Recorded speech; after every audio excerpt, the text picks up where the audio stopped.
Mountaineer Nation, let's ride. But Don Nealon's Mountaineers enjoy walking in where angels fear to tread.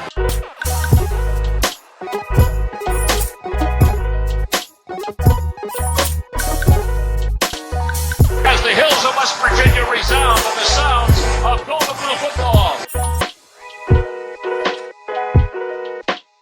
Here is Harris in trouble. Stiff arms. The would-be tackler comes down over the 25 to 20. Goes around about it to 15 to 10 to 5. A touchdown, West Virginia. He did it.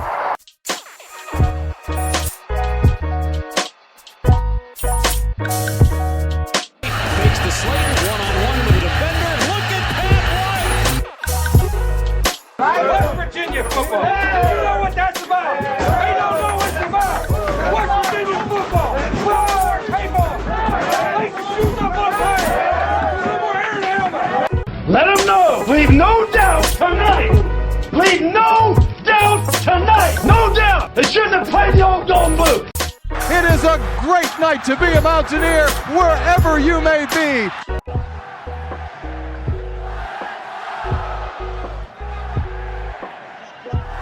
And now, the show brought to you by Mountaineer fans, for Mountaineer fans, the Country Roads Webcast. What's going on, Mountaineer Nation? Welcome into Season 5, Episode 143 of the CRW Podcast. As always, I'm your host, Jordan Cruz, back here with our Texas Tech Review and Reaction Edition.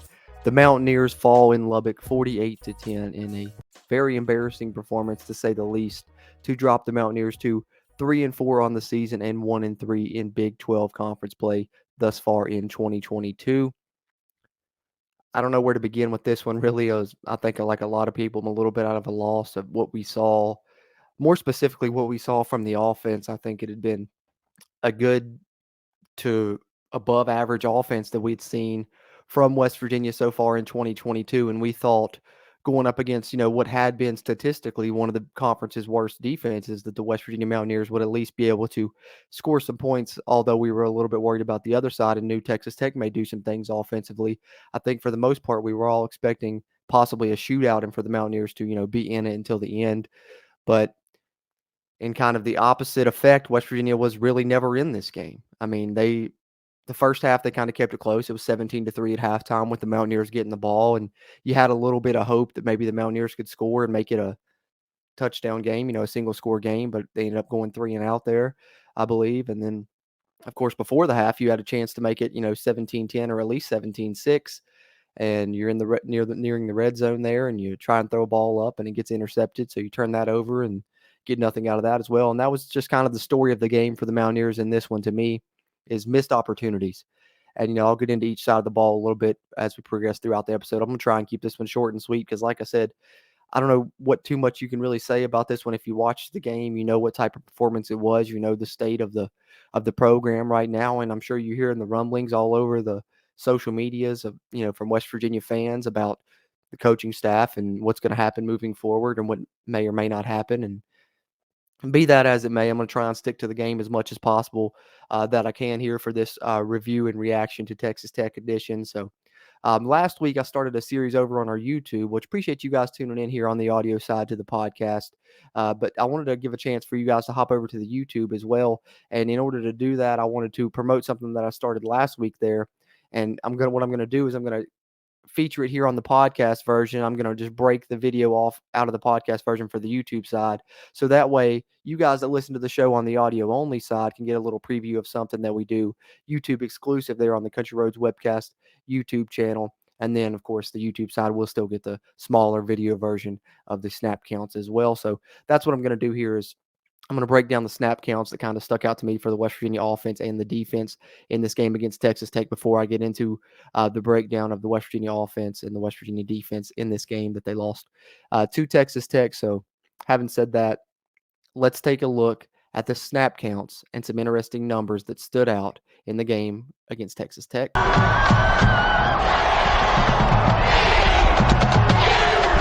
Let's start on defense. I think that's the one probably we want to look at the most closely, see who all played, because I know the Mountaineers were looking to – they had a plan anyway because they knew Texas Tech was going to run probably, over 100 snaps. So They had a plan to try and rotate their guys, specifically on the defensive line and stuff, so they would only play about 50 snaps each. I know injuries maybe hampered that. Some guys probably ended up playing more snaps than what they had originally set out to. Of course, the man getting the most snaps on the defense is no surprise. It's Lee Koba there at the Mike linebacker spot, a guy that's had to play almost the entire year. It seems as if they don't really have a backup for him at this time. I don't know what's going on with Tyreek Austin Cave, the transfer from Miami. I knew he was injured, but I'd heard that he was healthy. We didn't see him in this game. With the few snaps they did spell Lee Koba, it was actually we got to see Trey Lathan, the true freshman, come in there and play some. So I don't know what's going on with Tyreek Austin Cave. Still have yet to see him really at all. And no snaps for him in this game either here as I look through. So Lee Koba with the most snaps at 84. And then besides him, you had Davis Mallinger playing 79 snaps at that spear position. Aubrey Burks also playing 79 snaps at his free safety position. And of the players that stood out on the Mountaineer defense, I think Aubrey Burks was one of them, especially from the very beginning of the game. I know he didn't make the play and could have been a different game if he did. I think I'll talk about that more when I talk about the defense specifically, but he had a chance at interception on the opening drive for Texas Tech and just couldn't haul it in. But I thought he's been playing well the past couple of weeks, so maybe he will continue to. Let's look at some more of the obscure snap count numbers here defensively. Caleb Coleman played 2 snaps, and it's actually got him listed as playing at cornerback, which may have happened due to the injuries West Virginia, was suffering there. They were really down there. And Jalen Shelton also got in at cornerback. Finally got to see the JUCO transfer. They've been talking about him getting ready to earn some snaps. He played 2 snaps. So both those guys playing a couple snaps there. Lance Dixon only played 9 snaps in this game, did not grade out very highly. So I don't know if he was benched following those 9 snaps or if he was hurt as well. I don't remember him being injured. So that's an interesting one to keep an eye out. Raleigh Collins, the true freshman for West Virginia, played 16 snaps at the spear position as well. Charles Woods, who we knew they would try and play in a limited role. We saw him early. He played 17 snaps, but unfortunately he got banged up again. Neil Brown said, I don't think it was the ankle. Not that he didn't specify, but it was banged up and didn't return again. So I guess maybe more precautionary than anything if they're going to try and have him available for the latter part of this season. Asani Redwood, Neil Brown mentioned in his post-game press conference that playing some freshmen late, and Asani Redwood was one of those guys at defensive end got 30 snaps in the game, actually. So that's good to see. That's a guy a lot of people are excited about for the future. I know Brad here as part of the CRW team has talked about him a lot and wanting to see him. And so hopefully we get to see more of him moving forward because he's a guy that has a lot of potential, I think. Any other standouts here on defense? Let me scroll through, see if there's anything really of note. I think that's about it. Sean Martin only played 24 snaps, dealing with that injury. Torres Simmons got on the field for 19 snaps there at the end. And then Mike Lockhart playing 43 snaps. So they did do a good job of swapping out the defensive line, it looks like, because you got 43 snaps for Mike Lockhart, 44 for Eddie V, 46 for Dante Stills, 48 for Taj Alston. So they did do a good job of rotating the defensive line, I guess, to deal with that tempo as much as possible. But, the results being what they are, don't know if that helped any, but at least West Virginia was able to stick to their plan as far as the defensive line is concerned. I think the secondary and the linebacking core, that back half of the defense is what really got them to some trouble against Texas Tech. But I think we were all kind of expecting that. But there's a look at snap counts on defense. We flip it over here to the offensive side. Of course, the 2 big standout ones are Tony Mathis only playing 24 snaps in this game and Justin Johnson only playing 4 snaps in this game, as they were both injured. C.J. Donaldson, the primary back for West Virginia for the entire second half of this football game. Interestingly enough, they have James Gamitter listed as playing 20 snaps here on PFF. I don't think that's accurate. I don't believe James Gamitter dressed, from what I can remember. I know he didn't start. Jordan White played in his position, but I don't remember seeing James Gamitter out there. I know Thomas Remack played 35 snaps here. They say at left guard. Very interesting. I don't remember seeing James Gamitter out there. I didn't think he dressed. But maybe he came in late when West Virginia was down after they lost, a couple linemen because White and Milam went down. I said you went into the game without Gamitter. I'd heard that he was out, so I don't know. I'm gonna have to look at that accuracy of that and see if PFF updates sometimes on Tuesday. Maybe they'll change that, but I don't know. It's got James Gamitter listed as playing 20 snaps. He didn't start the game. Jordan White started in his spot at left guard, and then also at left guard, Thomas Remick finally got some action there, playing 35 snaps. Struggled a bit, but that's expected. I think when you haven't really played and you're young, you're going to take your lumps. Preston Fox played 1 snap at wide receiver. We saw Garrett Green get 7 snaps there late in the game. Threw a nice pass to Caden Prather. Unfortunately, he couldn't haul it in there on a 3rd down, but that was a good-looking throw. Traylon Davis at tight end playing 8 snaps, and he actually made a nice reception on a little play-action pass there. Cortez Brayan playing 10 snaps. Jeremiah Aaron playing 18 snaps. I'd like to see both those guys play a few more snaps there personally. In my opinion, I think we need to rotate some of these top 3 receivers that we have more. I think that's why drops have been an issue. They've been playing far too much. Anything else here on defense? Let's see. CJ Donaldson, of course, back. Like I said, main back for the majority of the second half. Played 41 snaps. Wyatt Milam ends up only playing 45 snaps before going down with an injury. Hopefully he's able to recover. Mountaineers really need him to protect that blind side there at left tackle. After he went down, of course, Brandon Yates took over there at that left tackle spot. Most snaps on offense, of course, the center, Zach Frazier, all 69. And then you get Jewel Clay Hubbard with 61 and JT Daniels with 61 as well. Zach Frazier in there all game. So let's look at the snap counts that kind of stood out to me personally in this one, and just some interesting numbers as some young faces got in the game for the Mountaineers late. And we try and feature this every week. So if you're listening to the audio version of the podcast here, be sure and jump on the CRW YouTube channel. If you enjoy this, you can watch it every week in our snap count series, as well as some other YouTube exclusive series we do outside of just the podcast episodes here you get on the video side, like the one you are listening to right now, which of course has the video version as well up on YouTube. And if you are tuned into that video version, which you can find on the Country Roads Webcast YouTube, on the WV Sports Now YouTube, and on WVSportsNow.com. Whichever one of those places you're tuning into it on, do us a favor, hit that thumbs up button, give us that like while you're watching. That'll really help this video's performance and help future videos' performances as well. And if you haven't already, hit the subscribe button. Helps us, helps you, helps get more of this Mountaineer football content out to Mountaineer Nation. And if you're listening to the aforementioned audio side, you can find us on any preferred podcast platform. If you're checking us out on Apple Podcasts, do us a favor, leave us a rating. That really helps us here at the Country Roads Webcast as well. So that's just a little bit of a look at the snap counts there. I wanted to do that here on the podcast episode, give you guys a preview of something that I do on the video side. And then, of course, honestly, probably needed some filler for this one because I don't know how much there is to talk about in a 48-10 loss that was pretty abysmal performances on both sides of the ball. But let's get into both sides of that ball now. Let's start with the Mountaineer offense, because to me, that was the biggest shocker in this one, is how disappointed I was with the offense's performance. It's, I think, the worst offensive performance of the season, you could definitely say. Only 282 total yards of offense, which Texas Tech passed for 355. So they passed for more yards than West Virginia gained total. And Texas Tech also ran for 239. So they almost ran for more yards than what West Virginia did total. I believe I heard a stat actually that Texas Tech's yards after catch was higher than West Virginia's total passing yards. So that's just kind of the performance West Virginia had in this one offensively. We saw 4 turnovers from the Mountaineers. Going into the game, one of my keys was win the turnover battle, control the ball. West Virginia didn't really do a good job of either one of those things. They went 3 and out multiple times in the game. Left the Texas Tech offense on the field. The Mountaineer defense couldn't get off the field. And ultimately Texas Tech ends up winning time of possession. And that's something I think you had to win in this game if you wanted to win against the Red Raiders. But Texas Tech wins that battle 33-51. The Mountaineers also only able to run for 73 yards. And that's something that we thought going into the game they'd be able to do. Texas Tech run defense had struggled this year. I think it was the 9th rated run defense in the Big 12 coming into the game. But the Mountaineers weren't able to get anything going on the ground, really. And it's not like they didn't try. They stuck to it for most of the game. What did they have? 26 rushing attempts. So definitely, it's not like they weren't going after it, but only ended up averaging 2.8 yards a carry. Like I said, 73 yards rushing, so not the best day running the football.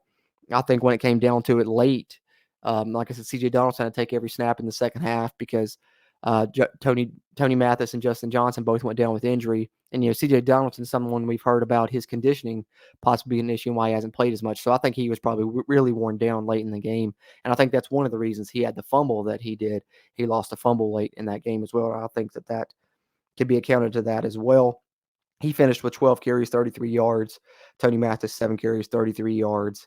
Justin Johnson, 3 carries, 14 yards when he was in there as far as the Mountaineer run game. So, especially a week after they performed well against, the Big 12's top run defense, we thought that was something we would be able to rely on all season, regardless, probably, because we didn't think we'd see a better run defense than Baylor.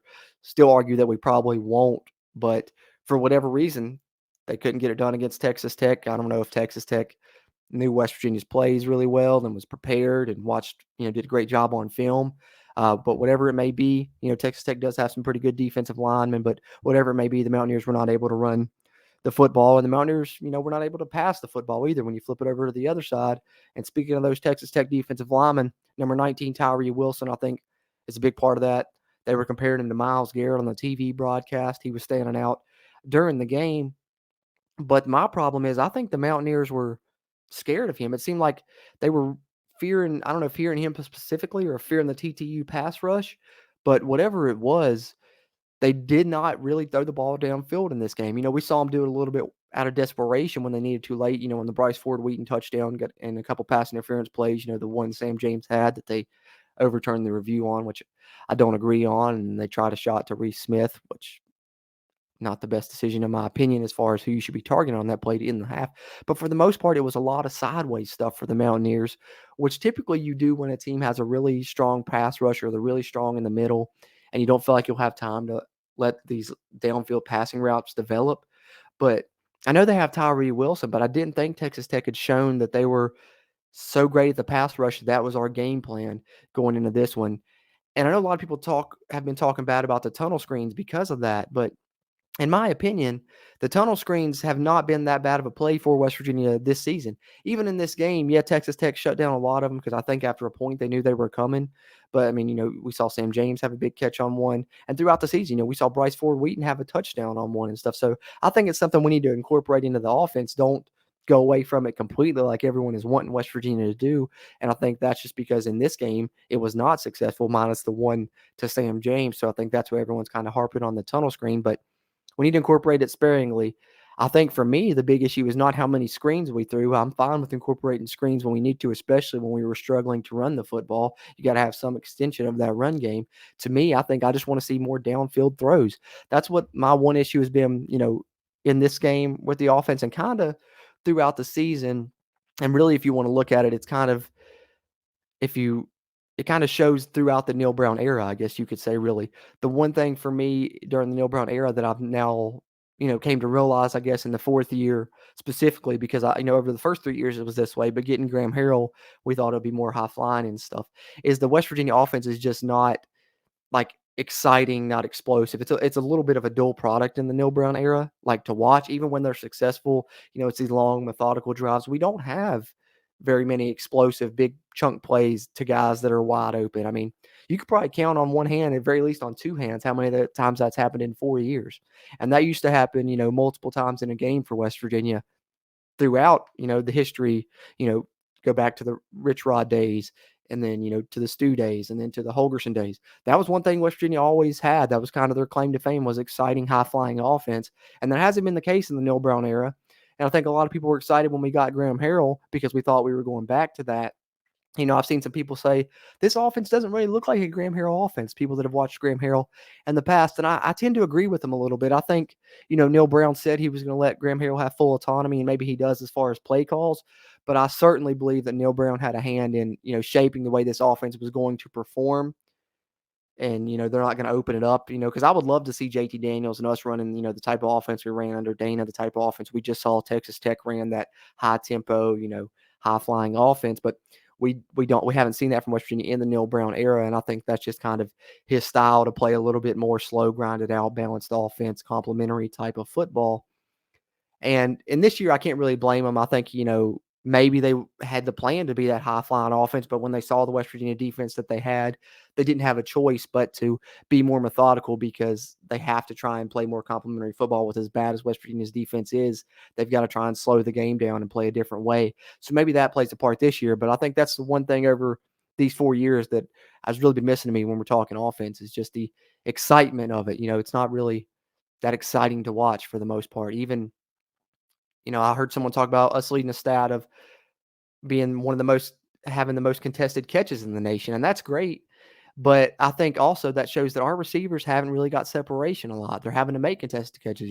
These other teams are having throwing to wide open windows and stuff. And we always have seemed to have really tight windows in the Neil Brown era, not just this year. I think that goes across 4 years. And I don't know if that's just the way the offense is designed or what that is attributed to, but that's definitely the case for the Mountaineer offense. And, in this one, they really struggled offensively, which I think was the most disappointing thing and the most surprising thing for Mountaineer Nation.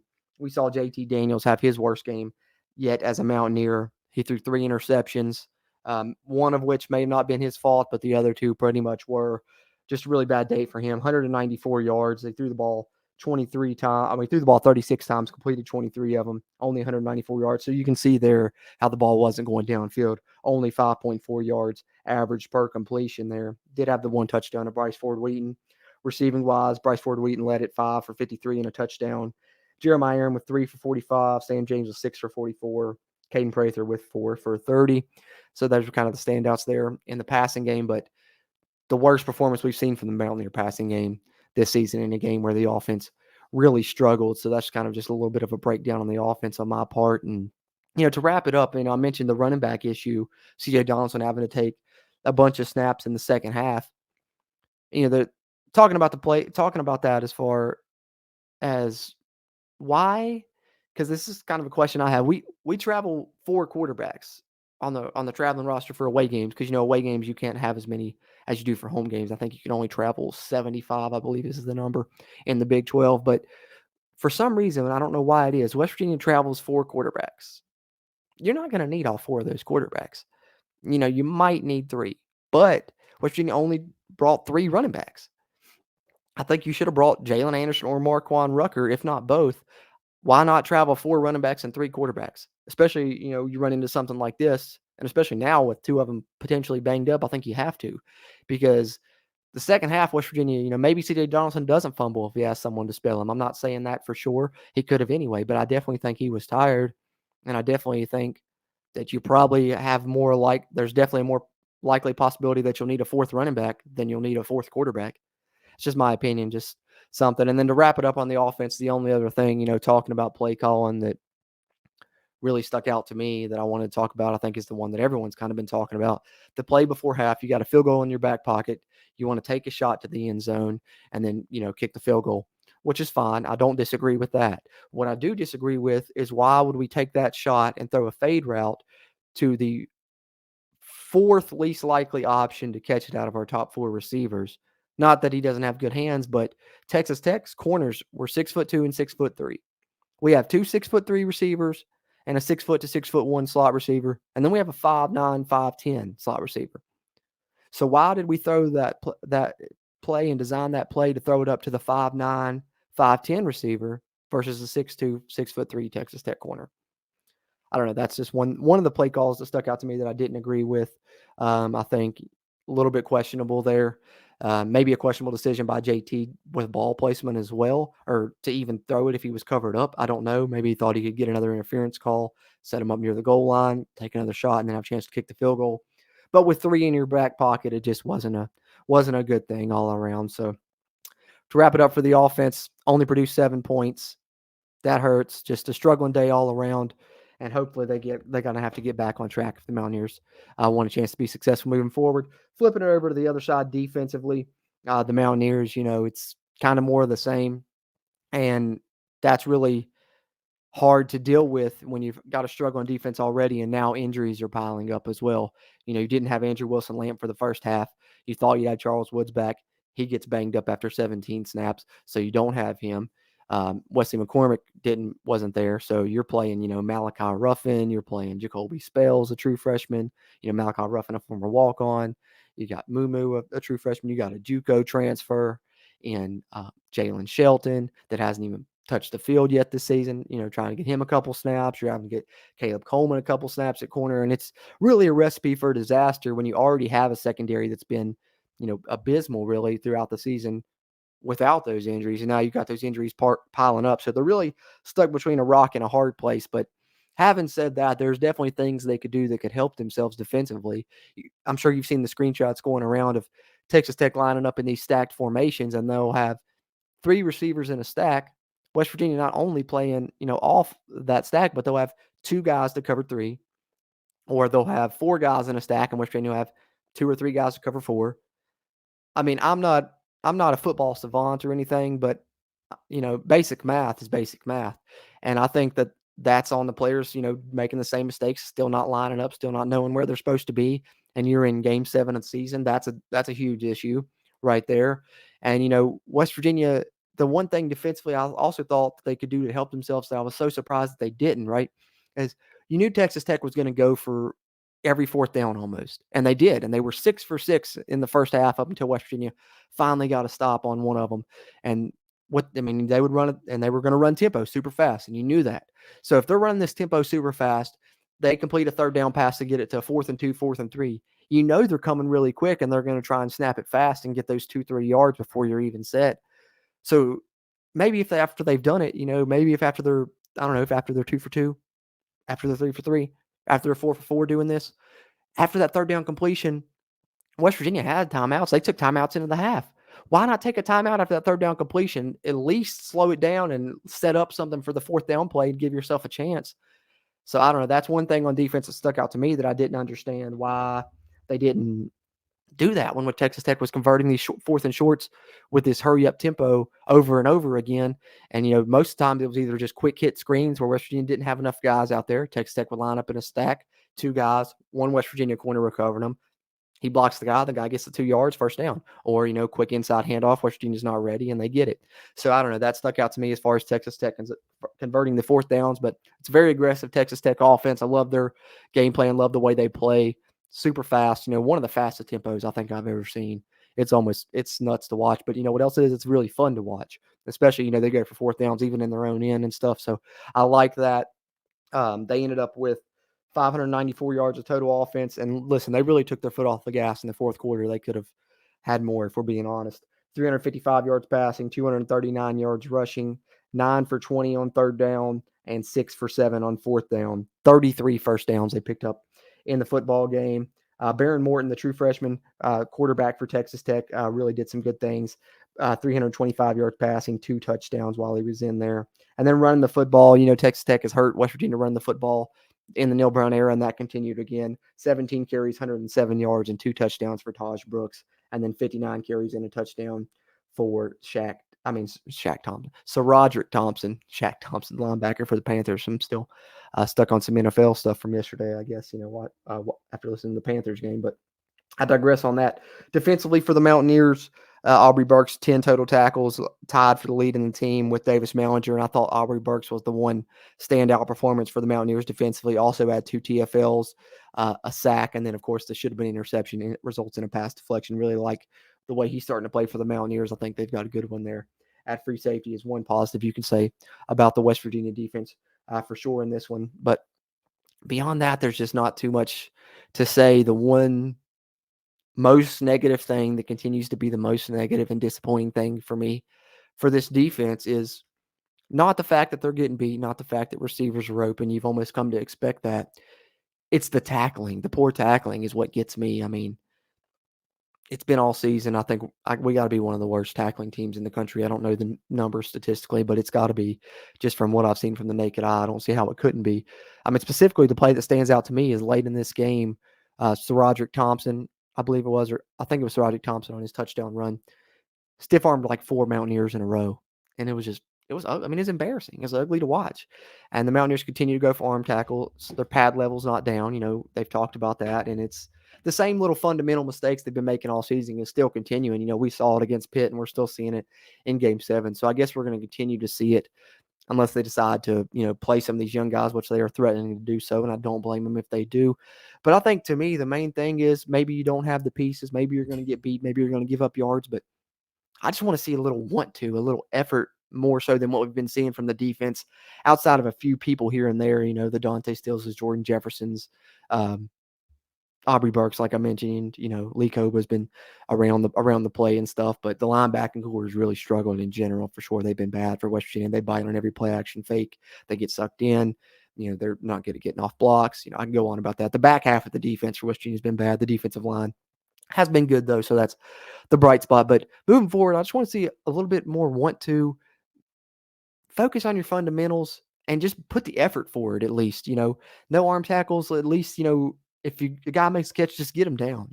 Let's we got 5 games left of the season.